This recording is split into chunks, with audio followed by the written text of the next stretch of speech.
ACME would like to acknowledge the traditional custodians of the lands and waterways of Greater Melbourne, the people of the Kulin Nation, and recognise that ACME is located on the lands of the Wurundjeri people. We also acknowledge First Nations people as the original storytellers of this land, and recognise their significant contribution to the contemporary moving image. This is the last session, so I appreciate everyone who is joining us today, and hopefully I've been able to provide you with the mechanisms to be able to use digital games and to start thinking about how you can use them in your own classroom setting. First of all, I'd like to acknowledge that I'm presenting to you today on Gundungra land, which is in the beautiful Blue Mountains, and today it is rather overcast and cold as we are heading into winter.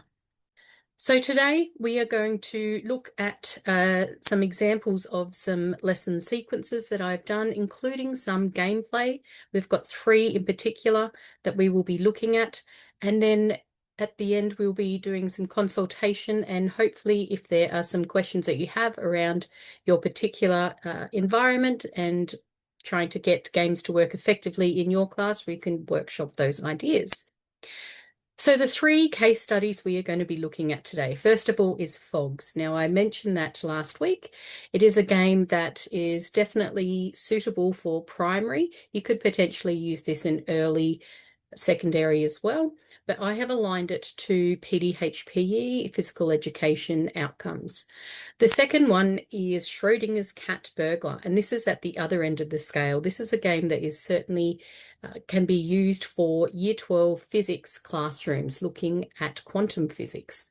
And last of all is another secondary game, and that is Valiant Hearts. I have aligned it to history. However, it can also work really well in the English classroom.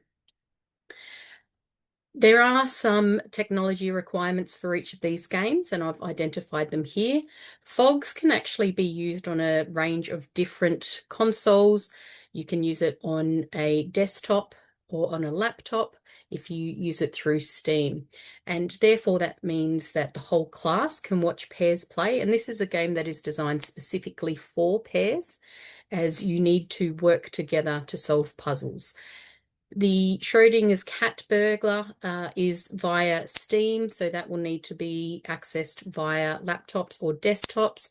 And the work that I have created around it, the lesson plans, is either an individual or via pairs as well. Valiant Hearts can be accessed via Steam or console, and again, individual pairs or through the whole class. So first of all, we're going to look at Fogs. And like I said, I've looked at this for a primary setting, and in particular PDHPE.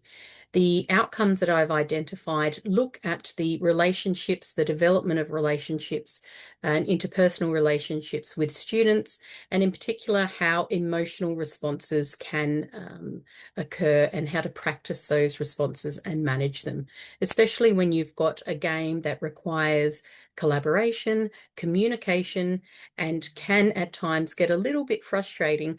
It allows students to delve into those emotions and to acknowledge some of those challenges that they faced. So here is some gameplay. Please let me know if you cannot hear the sound.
Now, Bogs, as you can see, is a game that requires two players, and these two images here. So one player is the blue, one player is the red, and you have to work together to be able to solve these puzzles.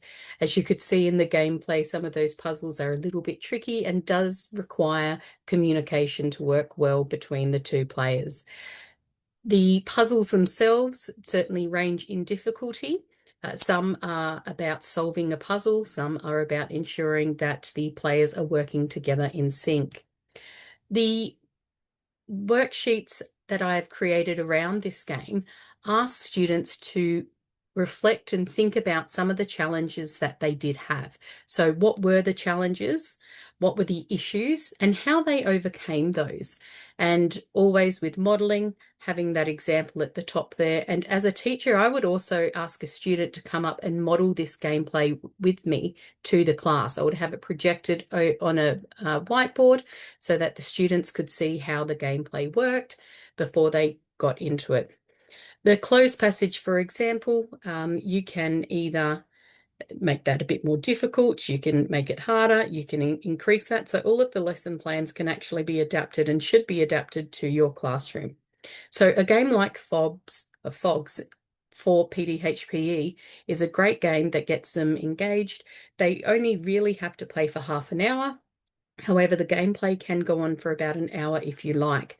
Another suggestion I had made with this game was that they are in pairs, that they do an initial gameplay for about half an hour, think about the challenges, and then they do another gameplay. So having that second round of gameplay so that they can rethink about their strategies, critically analyze some of the challenges that they may not have done as well and how they can go about it.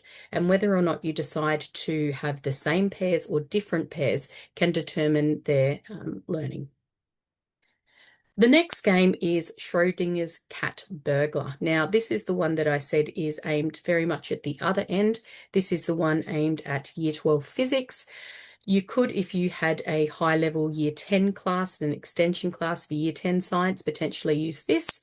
But it is a game that could certainly be played by primary school students, but at that Year 12 level, through some very carefully guided worksheets, get them to think about those the quantum physics and the properties of the cats. So again, I have some gameplay so that you can see it in action.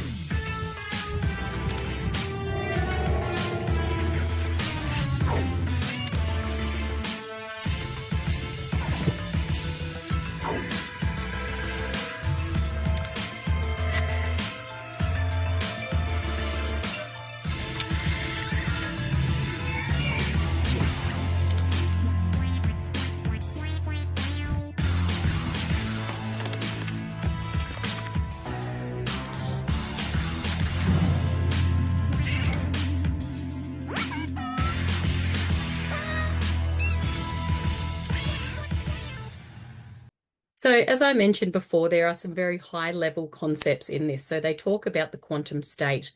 So looking at light as transverse electromagnetic waves, and this is when the cats actually come apart and then they have to move them around individually.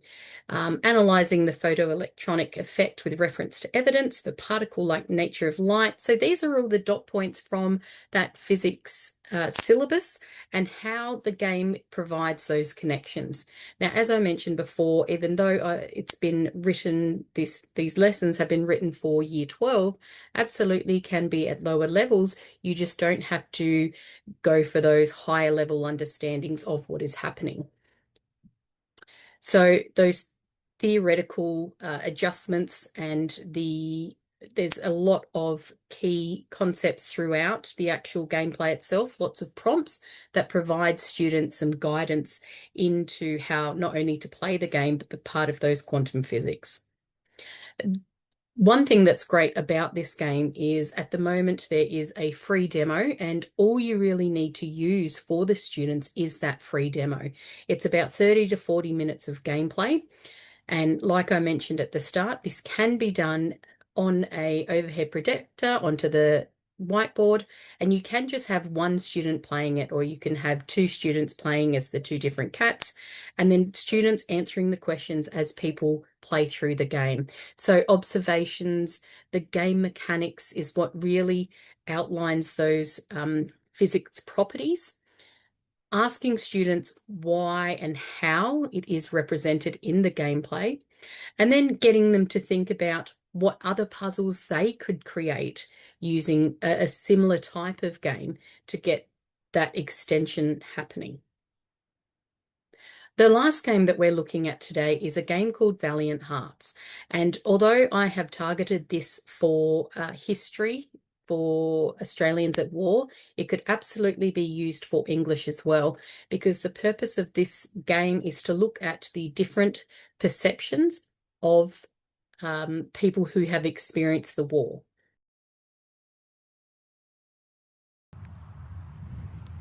This is the story of four strangers who would somehow come to help a young German soldier find his love. But only if these five characters survive the horror of the trenches and follow their faithful canine companion. First, there's Emile, a French prisoner of war who ends up peeling potatoes for the Germans after a single bloody charge. Then there's Lucky Freddy, the American volunteer who always seems to find his way out of danger. Anna, the rose of the trenches, who's knee-deep in mud and blood, next to her boys. And there's George, the British aviator who lied about knowing how to fly. And finally, Carl, alone, lost in the maze of trenches and sick with love for Marie, Emile's daughter. Between 1914 and 1918, inside the trenches of the Western Front, millions of men fought, lived, and died. Some made it. Some did not. Here are their stories.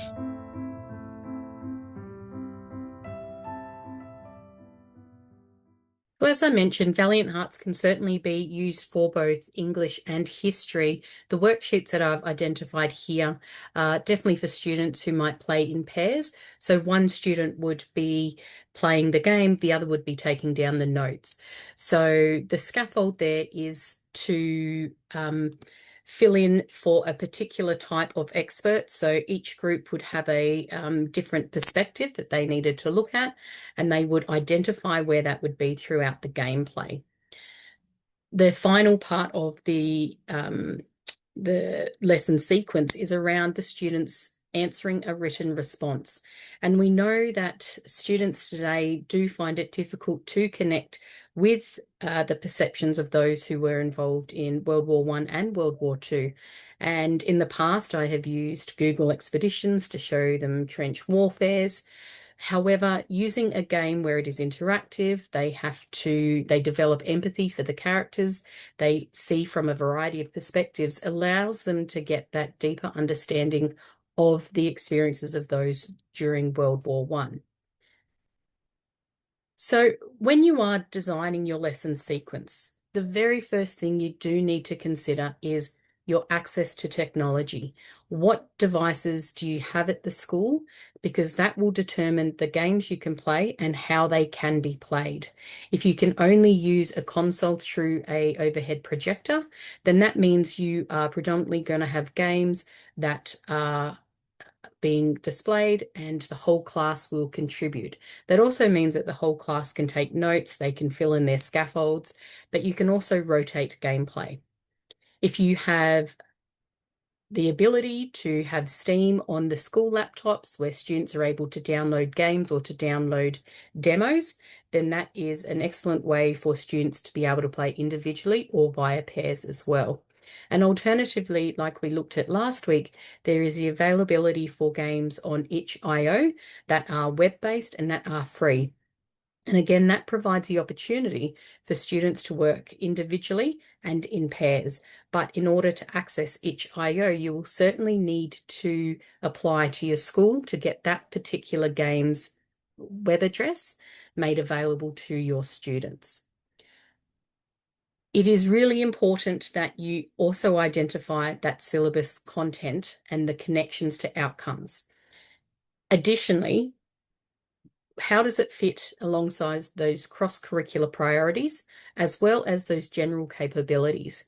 The template that I provided, and I will put up the link again, when you complete that and fill that out and give that to a head teacher, an executive member, or even your TSO in order to access the site, that provides a good understanding for those stakeholders to understand why you want to use this game and why it's going to be beneficial, how it connects to the curriculum.